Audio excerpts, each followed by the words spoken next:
नमस्कार विद्यार्थियों। तो आपने पिछली कक्षा देख ली होगी। पिछली कक्षा में हमने नया लेसन स्टार्ट किया था। आपकी लेसन कौन सा था? आपका 7वां लेसन था, ठीक है। उसमें हमने कुछ जैसे परमाणु के बारे में कुछ 2-3 आपके वैज्ञानिक थे और प्लस में आपका जो डाल्टन का नियम था उसके बारे में हम चर्चा कर रहे थे। डाल्टन की हमने 3 या लगभग 2 बातें मैंने आपको बता दी थी। कितनी बातें? 3 या 2 बातें मैंने आपको बता दी है। पार्ट कौन सा रहेगा आज? पार्ट आएगा आपका पार्ट 2, ठीक है। सब्जेक्ट आएगा आपका। कोई दिक्कत किसी को यहाँ तक? कोई समस्या नहीं आई होगी किसी को? समस्या है तो आपको तुरंत क्या करना, आपको इसमें अपनी समस्या का समाधान करवाने के लिए आपको जो करते हैं कि अगला आपको वो करना है, ठीक है। तो हमने कल डाल्टन में पढ़ा था कि डाल्टन ने 1808 की बात थी और उसके बाद में उसका जो सिद्धांत था द्रव्यमान संरक्षण और रासायनिक संयोजन निश्चित अनुपात के नियम पे यानी आधारित था, ठीक है। उसके बाद में उसने 6 बातें बताई थी। पहली बातें कौन सी थी आपकी इसमें कि लास्ट जो पदार्थ का सूक्ष्म कण होता है जिसके हम और अधिक टुकड़े नहीं कर सकते, ठीक है। दूसरी बात कौन सी बताई थी उसने? दूसरी बात बताई थी उसने कि अविभाज्य कण है। तीसरी बात बताई थी, तीसरी बात देखें यहाँ पर, वापस इस बात को लेते हैं हम कि यहाँ पर तीसरी बात है और क्या आपका जॉन डाल्टन का नियम पढ़ रहे हैं।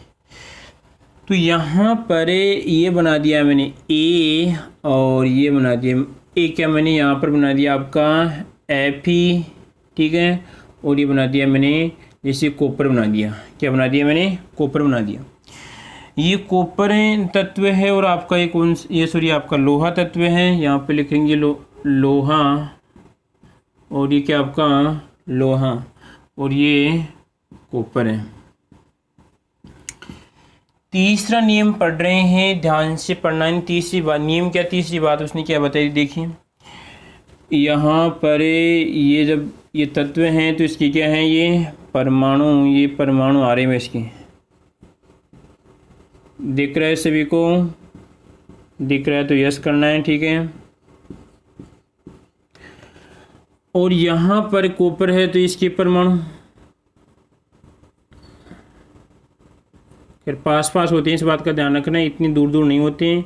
वो तो मैं यहाँ पे बना रहा हूँ, ठीक है। दूर दूर तो किसके होते हैं? गैस के पाए जाते हैं। बहुत पास होते हैं।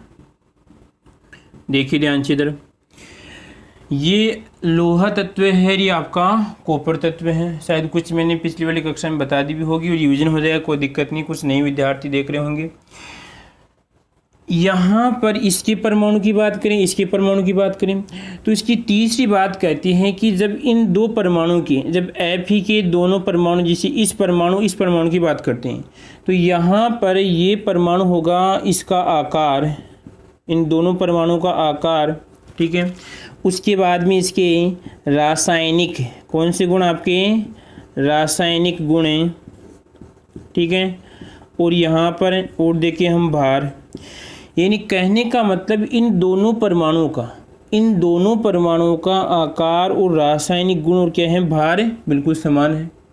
यानी इस तत्व के अंदर जितने भी आपको ये परमाणु दिख रहे हैं, इन सभी परमाणुओं का आकार, रासायनिक गुण और भार क्या है? समान है। आई बात समझ? तो इस बात से स्पष्ट क्या होता है कि एक ही तत्व के जो परमाणु होते हैं, परमाणु का आकार और रासायनिक गुण और भार क्या होते हैं? समान होते हैं। जैसे मान लीजिए मैं कहूँ आपको कि इस वाले परमाणु का भार कितना है? 1 ग्राम। कितना है? 1 ग्राम है। तो इस डाल्टन की तीसरी बात के अनुसार इस परमाणु का भार भी कितना होना चाहिए? 1 ग्राम होना चाहिए। आई बात समझ में? ये बात किसने कही? ये डाल्टन ने कही कि अगर मान लीजिए कोई आपका एक ही तत्व है तो उस एक ही तत्व की जो सभी परमाणु है, उन सभी परमाणुओं का रासायनिक गुण, भार और आकार क्या होगा? समान होगा। आई बात समझ में? इधर इसी प्रकार कॉपर की देख लीजिए। तो कॉपर का मान लीजिए यहाँ पे इन 2 परमाणु की बात करें या मान लीजिए इन 2 की बात करें, किसी 2 परमाणु की ले लीजिए आप, या 3 परमाणु या पूरी परमाणु की बात करते हैं। ये पूरी परमाणु का यहाँ पे आकार, ठीक है, रासायनिक गुण और यहाँ पर इसका भार क्या होगा, समान होगा। आई बात समझ में। जैसे आपने एक नाम सुना होगा क्लोन, क्या उस नाम सुना होगा आपने, क्लोन। क्लोन किस प्रकार बनाए जाते हैं, देखिए यहाँ पर किसकी बात करूँ मैं, क्लोन। क्लोन का मतलब होता है कि जैसे का तैसा, हूबहू, जैसे फोटोकॉपी कहते हैं इसे, आप क्या कहते हैं, फोटोकॉपी। फोटोकॉपी मशीन में आप जैसे डालते हैं तुरंत उसकी जैसे क्या होती है, फोटोकॉपी मिल जाती है। यानी कहने का मतलब इसमें किसी प्रकार की कोई मिस प्रिंटिंग नहीं होती, ठीक है। तो यहाँ पर क्या होता है, इसी प्रकार जो आपके पूरे परमाणु पाए जाते हैं, इन परमाणु का आकार, रासायनिक गुण क्या होते हैं, समान होते हैं। केवल किसकी बात करूँ, एक ही तत्व की बात करूँ मैं, ठीक है। यहाँ पर भी इनके यहाँ पे आकार और रासायनिक गुण के हैं, समान है। तो तीसरी बात क्या कहती है कि अगर कोई आपका एक ही तत्व है तो एक ही तत्व की परमाणु का, एक ही तत्व के क्लोन का मतलब होता है समान। जैसे यहाँ पर एक भेड़ का क्लोन प्राप्त किया गया था, ठीक है। यानी जैसा गुण उसकी माता में था वैसा ही गुण किससे है, उसकी आपका जो संतति उसमें गुण पाया जाता है, ठीक है। या क्लोन से क्या होते हैं, आपकी पादप भी तैयार कर देते हैं। यानी जैसा गुण आपकी जो उसका मुख्य पादप यानी जो आपका पेरेंटल पादप था, ठीक है, या जो उसका जो प्रथम पीढ़ी का पादप था, ठीक है, वो सेकंड पीढ़ी में क्या होता है, बिल्कुल समान होता है, ठीक है। तो यहाँ पर तीसरा नियम कहता है कि एक ही तत्व के सभी परमाणु का आकार, रासायनिक गुण और आपका भार क्या होते हैं, समान होते हैं। इस बात का आपको ध्यान रखना है, ठीक है। चौथी बात कौन सी है, अगर यहाँ पर इसकी विपरीत है, अगर देखो परमाणु, अगर तत्व एक है और अगर यहाँ पे तत्व की दो परमाणु की बात करता हूँ तो यहाँ पर क्या आएगा, आपका समान आएगा। अगर भिन्न भिन्न तत्व की, अगर एक परमाणु इसका आता है, एक परमाणु इसका आता है, अगर दोनों की परमाणु की तुलना करता हूँ, अगर दोनों की परमाणु की तुलना करूँगा तो दोनों के परमाणु का यहाँ पर आकार, रासायनिक गुण और भार क्या होगा, अलग अलग होगा। आई बात समझ में। तो इससे क्या स्पष्ट होता है कि अलग अलग तत्व के परमाणु, देखो अलग ये भी तत्व है, ये भी क्या आपका तत्व है, अलग अलग तत्व के परमाणुओं का आकार, रासायनिक गुण और भार क्या होता है, अलग अलग होता है। आई बात समझ में। यानी कहने का मतलब ये कोई आपका तत्व है, ठीक है, या कोई दूसरे तत्व का परमाणु है और ये कौन से आपका दूसरे तत्व का परमाणु है। तो इन दोनों तत्वों का, इसका भी रासायनिक गुण अलग होगा, इसका भी रासायनिक गुण क्या होगा, अलग होगा। ये खट्टा होगा तो ये इसके बाद कुछ, ये जैसे काला है तो पीला हो सकता है, नीला हो सकता है, ठीक है, इस प्रकार और गुण। और देखिए यहाँ पर अगर मान लीजिए 1 ग्राम का है तो ये 1 ग्राम का यानी इससे या तो कम हो सकता है, ज़्यादा हो सकता है। यानी कहने का मतलब ये हो जाएगा आपका, जैसे 0.5 ग्राम का है, कितने का है, 0.5 ग्राम का है, इन भार क्या होगा, अलग अलग होगा। आई बात समझ में। इसका आकार देखो यहाँ पर आपको मोटा दिख रहा है और इसका आपको छोटा दिख रहा है। आई बात समझ में। तो इस समझने के तौर पर हम आपको कह सकते हैं कि अगर आपकी समान तत्व हैं, अगर सूर्य आपका समान तत्व के अगर 2 परमाणु हैं तो आकार, रासायनिक गुण में क्या होंगे, समान होंगे। और अगर आपके अलग अलग तत्व के परमाणु हैं, अलग अलग तत्व के परमाणु हैं तो आकार और रासायनिक गुण भार में क्या होंगे, बिल्कुल अलग अलग होंगे। कोई दिक्कत इसमें, कोई समस्या। आगे देखो उसके बाद में कितने हो गए, इसकी 4 बातें होगी। नौजवान कितनी बताई, 4 बातें बताई। अगली बात देखिए यहाँ पर, अगली बात में आपको कल भी शायद पिछले वाली क्लास में मैंने आपको रिपीट कर दिया था, और देख लीजिए हम। दूसरा नियम, इसका तीसरी बात, चौथी बात की इसकी देखो ध्यान से सभी जन।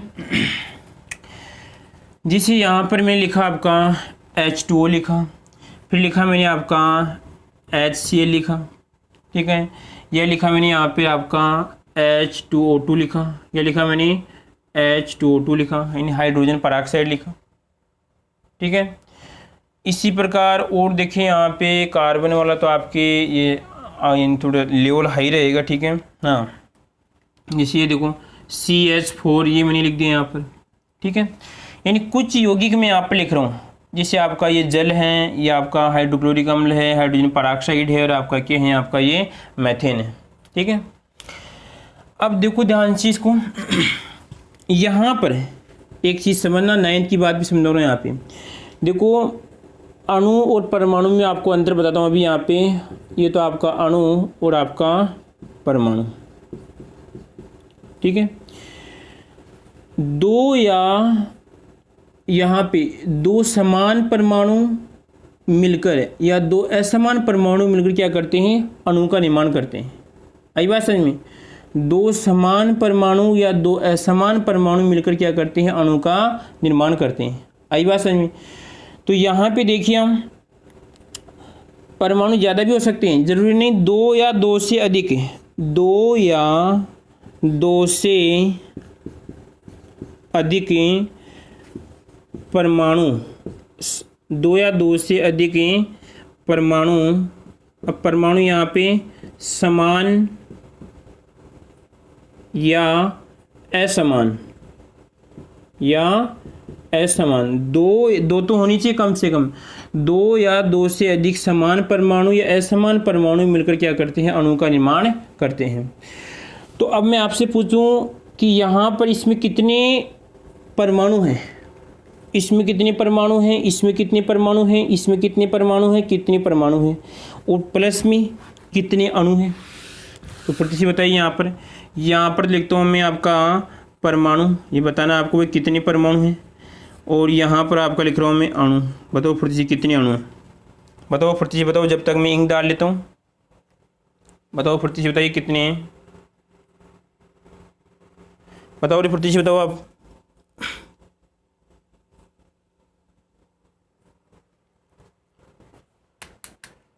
कितने परमाणु, मैंने 4 लिखे हैं, आपको फटाफट से बताना है। बताओ फटाफट से। देखो हमारा मुख्य लक्ष्य है आपको सिखाने का, भागने का काम नहीं है कि सिलेबस करवा दो। यहाँ पर सिलेबस से कोई मतलब, यहाँ आपका काम, मेरा काम यहाँ पर सिखाना है। प्रत्येक चीज़ को यहाँ पर बारीकी से लेना है। बारीकी से मतलब कहने का मतलब आपका जो आधार होता है, क्योंकि जो नीट वाले जो आगे साइंस अपना जो कैरियर चुनते हैं, उन बच्चों का आधार स्टार्ट होता है 9th क्लास से। इस बात का ध्यान रखना, ठीक है। तो आपका 9th और 10th से आपका आधार क्या होता है, तैयार होता है। बना लिया होगा सभी ने, ठीक है, या क्या देख लिया होगा कितनी है? देख लिया तो तुरंत क्या करना, आपको कमेंट करना है। कमेंट करते ही समझ जाएंगे कि आपने हाँ बिल्कुल सही बताया है। देखो ध्यान से इधर,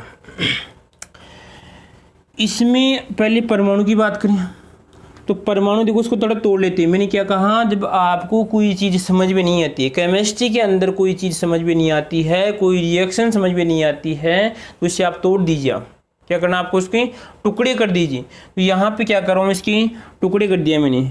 कितने हाइड्रोजन इसमें, 1 हाइड्रोजन और आपका 2 हाइड्रोजन, ठीक है, और ये आपका ऑक्सीजन, कोई दिक्कत इसमें।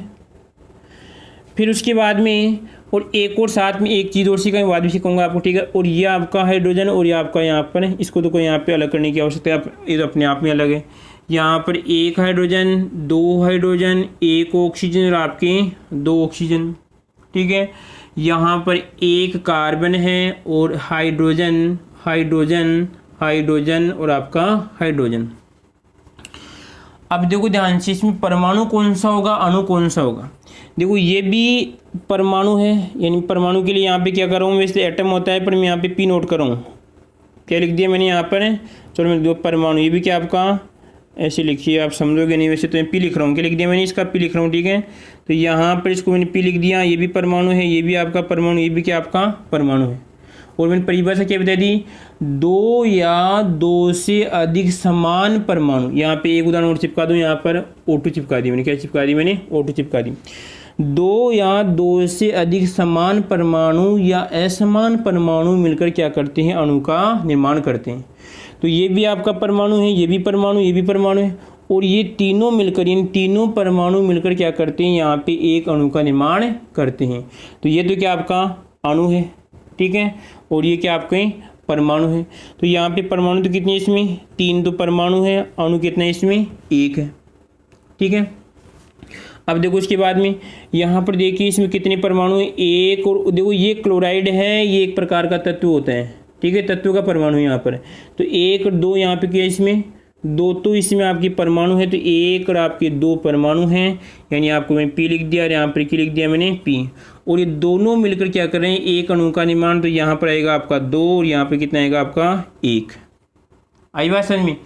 और यहाँ पे देखिए अब 1 2 3 4, ये कितने 4 परमाणु हैं, 1 2 3 और ये 4 तो परमाणु हैं। और यहाँ पे ये 4 परमाणु मिलकर क्या करते हैं, यहाँ पर एक अणु का निर्माण करते हैं। तो 4 और कितना आएगा आपका 1 आएगा। यहाँ पर कितना आएगा बताओ, 1 2 3 4 5, तो यहाँ पे आएगा 5, इसका आंसर लिखेंगे 5, कितना आएगा आपका 1 आएगा। और लास्ट वाले का अगर लिखते हैं ऑक्सीजन, तो कितना आएगा यहाँ पर है 2, तो इसमें परमाणु है और आपका 1 क्या है अणु है। तो देखो यहाँ पर तो क्या है असमान है, यहाँ पर भी असमान है, यहाँ पर भी असमान है, यहाँ पर भी असमान है, यहाँ पे क्या दोनों समान है। तो जो परिभाषा बताई वो परिभाषा भी आ गई यहाँ पर।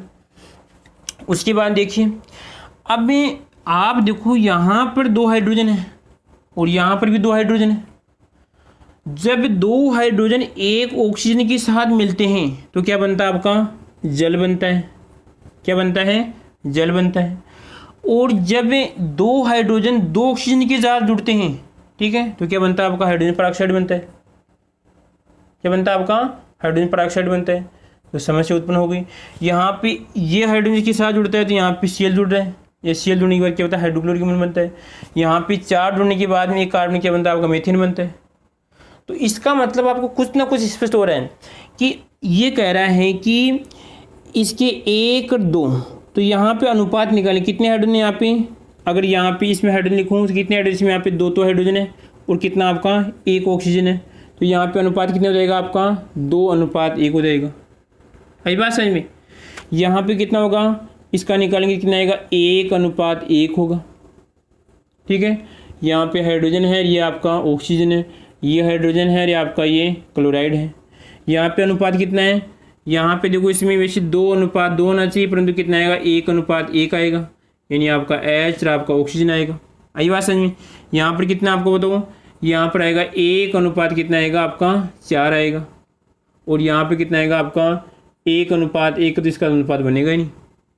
ठीक है, तो इसका मतलब क्या है कि अगर हमें कोई जल का अणु बनाना है तो 2 तो क्या लेने पड़ेंगे, हमें हाइड्रोजन लेनी पड़ेंगे और 1 क्या लेना पड़ेगा, हमें ऑक्सीजन लेना पड़ेगा।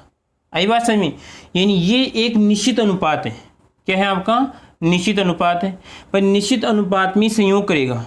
ये नहीं कि आपने 1 हाइड्रोजन मिला दिया और 1 ऑक्सीजन से काम नहीं चलेगा। अनुपात कहता है कि निश्चित अनुपात का नियम है, निश्चित अनुपात में 2 तो में क्या लेने पड़ेंगे आपके हाइड्रोजन, 1 क्या लेना पड़ेगा आपका ऑक्सीजन, तो ही आपका क्या बनेगा, इसमें आपका यहाँ पर आपका जल का अणु बनेगा। आई बात समझ में। इस बात को आपको ध्यान रखना है। इसी प्रकार यहाँ पे देखिए इस HCl की बात करते हैं। HCl में 1:1 है, 1 हाइड्रोजन एक के लिए मैंने क्लोराइड ले लिया। ठीक है, तो यहाँ पर इसका अनुपात कितना है, 1:, निश्चित है। जब आप 1 हाइड्रोजन लेंगे और 1 ऑक्सीजन तो क्या बनेगा, हाइड्रोक्लोरिक अम्ल बनेगा। ये नहीं कि आपने 2 हाइड्रोजन और आपका 1 Cl ले लिया तो आपका फिर हाइड्रोक्लोरिक अम्ल नहीं बनेगा। ये क्या है आपका निश्चित अनुपात है। यहाँ पर आपका 1:1 है, कितना आएगा आपका 1:1 आएगा। यहाँ पर कितना आएगा 1:4 आएगा। कितना आएगा आपका 1:4। जब 1 कार्बन लूँगा और 1 आपका 4 हाइड्रोजन लूँगा तो ही आपका मेथेन बनेगा, अन्यथा मेथेन नहीं बनेगा। तो इस बात से क्या स्पष्ट हो रहा है कि एक निश्चित अनुपात का नियम है। जब हम तत्वों को जब तत्व के परमाणुओं को, या इसमें परमाणु समान भी हो सकते हैं और आपके असमान भी हो सकते हैं, उनको निश्चित अनुपात में जोड़ते हैं या निश्चित अनुपात में उनको मिलाते हैं तो ही क्या बनता है, एक निश्चित अणु का निर्माण होता है। आई बात समझ में। कोई दिक्कत इसमें। जैसे जल का बना 2:1 बना, इसका 1:1, इसका 2:2, इसका 1:1 कितना बन गया 4 बन गया। ये नहीं कि आपने यहाँ पर 1 तो ले लिया आपका हाइड्रोजन और आपका 2 के ले लिया आपने ऑक्सीजन, तो आपका जल नहीं बनेगा। ठीक है, इसे कहते हैं हम निश्चित अनुपात का नियम कहते हैं। ठीक है, तो यहाँ पे चौथी बात क्या बताई नौजवान ने, चौथी बात ये बताई कि अगर हम तत्वों को निश्चित अनुपात, तत्व के परमाणु को निश्चित अनुपात में जोड़ते हैं तो अणु का निर्माण होता है। ठीक है, उसके बाद में आगे देखो, यहाँ पर लिख दिया मैंने निश्चित अनुपात का नियम। निश्चित अनुपात का नियम। ठीक है, अब देखो लास्ट क्या बोला, ये चौथी थी बात, शायद ये 3 आ गई, ये आ गया यहाँ पे, फोर्थ वाली ये है। ठीक है, और ये आपकी 5वीं है और आपकी 6ठी बात है। ठीक है, 6ठी बात ये है, देखो यहाँ पर एक परमाणु ए है और आपका ये परमाणु नंबर आपका बी है, और यहाँ पर दोनों जुड़ेंगे और क्या बन जाएगा आपका एक सी परमाणु बनेगा। क्या बनेगा आपका सी अणु बन रहा है। क्या बन गया, सॉरी यहाँ पे अणु बन गया। ये आपका परमाणु है और ये भी क्या आपका परमाणु, और ये आपका माणु है, और ये भी क्या आपका परमाणु है भाई।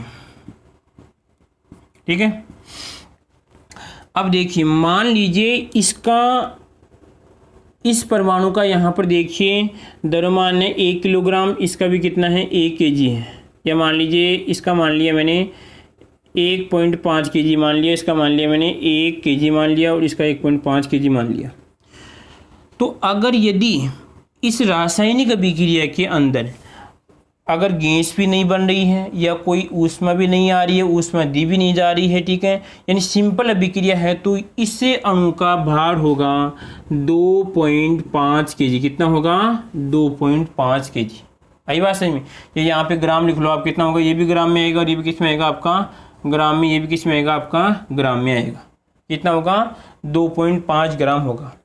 तो इस बात से क्या स्पष्ट होता है कि ना तो हम परमाणु को अगर इसको वापस तोड़ते हैं, देखो यहाँ पर इस अणु को वापस तोड़ेंगे, ठीक है, तो यहाँ पे क्या हो जाएगा वापस हमें ए और आपके क्या हो जाएंगे आपके बी परमाणु वापस में प्राप्त हो जाएंगे। तो इससे स्पष्ट होता है कि जब या तो हम ये परमाणु को मिलाते हैं या परमाणु को जब वापस तोड़ते हैं, तो परमाणु की संख्या में या हम बात करते हैं या जितने परमाणु हैं लास्ट में तोड़ेंगे उतने ही परमाणु हमें प्राप्त होते हैं।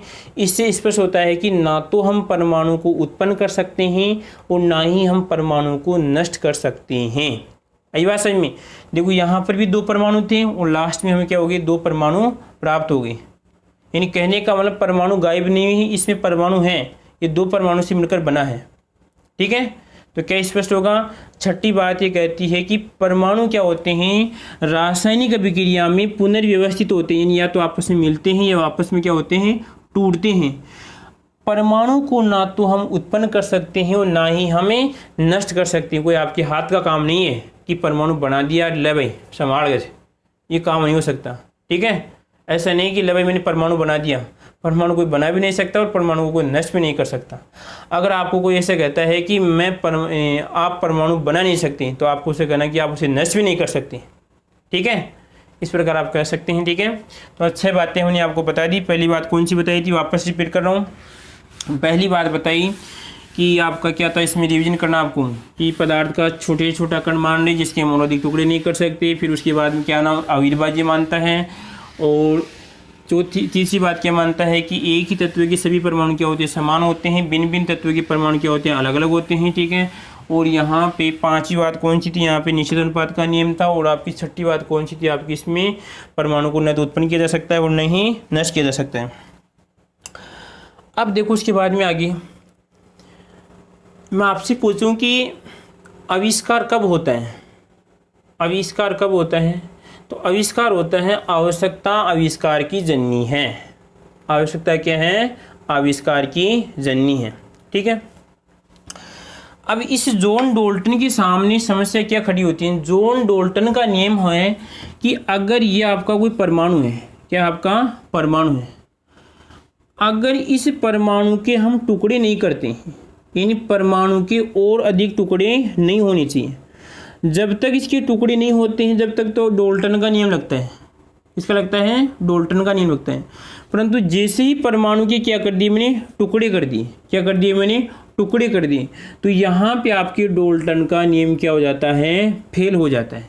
डाल्टन साहब जी चले गए। अब डाल्टन साहब जी का नियम था परमाणु क्या होना चाहिए, परमाणु को हम टुकड़े नहीं कर सकते या टुकड़ा नहीं होना चाहिए परमाणु का, जब तक कि आपका डाल्टन का नियम है। परंतु लगभग 19वीं शताब्दी के अंत तक लगे रहे और लास्ट में इस परमाणु को क्या कर दिया, तोड़ दिया, टुकड़े टुकड़े कर दिए। इसके क्या कर दिए, इसके टुकड़े कर दिए और उन टुकड़ों को क्या कहा, उन टुकड़ों को नाम दिया गया। जैसे यहाँ पे ये खंड बन गया, ये परमाणु का खंड बन गया, ये बन गया, उन टुकड़ों को नाम दिया गया यहाँ पर अवपरमाणविक कण। क्या दिया गया आपके, अवपरमाणविक कण। आई बात समझ में, क्या नाम दिया गया उसे, अवपरमाणविक कण नाम दिया गया। छोटा क्वेश्चन बनता है, कोई कंपटीशन वाला बच्चा भी देख रहा है तो छोटा क्वेश्चन बनता है कि जब परमाणु को तो क्या कहा है यहाँ पे, एक इलेक्ट्रॉन प्रोटॉन का दूसरा नाम क्या होता है, उससे अवपरमाणविक कण भी कहते हैं। ठीक है, परमाणु को तोड़ा गया तो क्या होगा आपका, जैसे ही परमाणु टूटा जॉन डाल्टन भग गए, फेल हो गया। ठीक है, कौन आते हैं उसके बाद में, अब आगे नौजवान फिर आते हैं। आगे नौजवानों को चाल मिल गई, जब आपको कोई चाल मिल जाती है तो आप नए नए काम करने लग जाते हैं। तो यहाँ पर अब नौजवानों को चाल मिल जाती है और उसके बाद में अगला आता है हमारा, कौन आता है रे बताओ रे, अगला दूसरा सिद्धांत। कौन आता है, दूसरा सिद्धांत तैयार हैं। तो यहाँ पे देखिए देश के नौजवानों, इससे पहले मैं आपको एक बात बताना चाहता हूँ, स्पष्ट है कि आप अगर रेगुलर क्लास ले रहे हैं तो उनको ही प्रॉफिट होगा उस बात का, कि जो मेरी क्लास है यानी जो आप पढ़ रहे हैं साइंस 10th की, ठीक है, ये क्लास यानी कुछ स्कूल वाले मेरी क्लास को डाउनलोड करके अपने चैनल पे डाल रहे हैं। ठीक है, तो इससे क्या होता है कि थोड़ा मेरे को यहाँ पर मेरे चैनल पे थोड़ा नुकसान हो रहा है। तो मैंने इस नुकसान की बचाव के लिए मैंने एक उपाय खोजा है। इस उपाय के लिए आपको क्या करना पड़ेगा कि मैं जो क्लास बना रहा हूँ, ये क्लास उसी के पास जाएगी जिसके पास मैं लिंक भेजूँगा। क्या करूँगा मैं, जिसके पास लिंक जाएगा। आई बात समझ में, ठीक है, जिसके पास लिंक जाएगा उसी के पास क्लास खुलेगी। ठीक है, चाहे से आप किसी दूसरे का चैनल, जैसे मान दूसरे स्कूल वाले का चैनल या अपने स्कूल वाले का चैनल देख रहे हैं तो उसके ऊपर हमारी क्लास नहीं आएगी। जिसके पास लिंक होगा उसके पास ही क्लास खुलेगी। ठीक है, और मेरा चैनल आपको पता है, अगर आप किसी दूसरे चैनल पे देख रहे हैं या अगर मेरे चैनल पे देख रहे हैं, मेरा चैनल क्या है आपका, GANESH गणेश दास स्वामी और साइंस SCIENCE। ठीक है, ये क्या है, मेरा चैनल का नाम है। वहाँ पर जाइए, आप चैनल को क्या कीजिए, सब्सक्राइब कीजिए। ठीक है, परंतु उसके बाद में अगर आपने चैनल को सब्सक्राइब किया है, ठीक है, कोई बात नहीं है, उसके बाद में क्या करना आपको कि जो मेरे नंबर हैं 9928155975। आई बात समझ में, 975 पे आपका जो यहाँ पे व्हाट्सएप ग्रुप बनाऊंगा। ठीक है, व्हाट्सएप ग्रुप बना हुआ है, उस ग्रुप के साथ आपको जुड़ना पड़ेगा। मैं क्या करूँगा, उस ग्रुप के अंदर ही लिंक डाल दूँगा और फिर आपको क्लास मिल जाएगी। क्योंकि यहाँ पर इस चैनल पे क्लास तो इस चैनल पे आएगी, परंतु यहाँ पर इससे आप क्लास को डाउनलोड नहीं कर सकती। ठीक है, डाउनलोड तो हो जाएगी आपकी, जिसके पास लिंक होगा उसकी डाउनलोड होगी। ठीक है, परंतु जो मेरे को पता है कि स्कूल वाले हैं, स्कूल वाले के पास लिंक नहीं जाएगा और वो क्लास को डाउनलोड करके अपने चैनल पे नहीं डाल सकते। यानी कहने का मतलब, जो विद्यार्थी मेरे चैनल पे क्लास देख रहे हैं और प्लस जिसके पास या नंबर या जो व्हाट्सएप ग्रुप से जुड़े हुए हैं, उसके तो कोई दिक्कत नहीं है।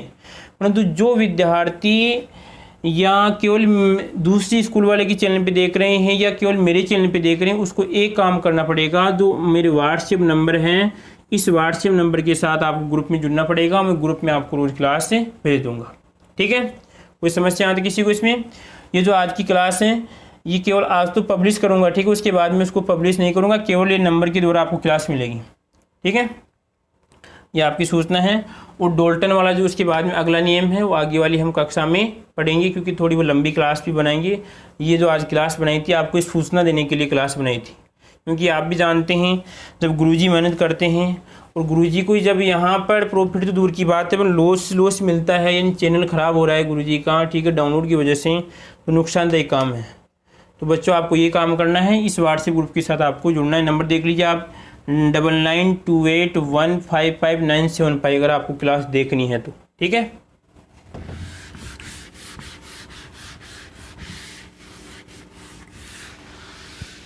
इसी नंबर से आपको एक फ़ायदा और होगा कि मैं टेस्ट का पेपर भेजूँगा, तो टेस्ट का पेपर आपके पास आ जाएगा और प्लस में आप जो अपनी कॉपी है वो कॉपी भी मेरे पास भेज सकते हैं टेस्ट चेक करने के लिए, क्योंकि अभी स्कूलें खुलने में कुछ टाइम है। ठीक है।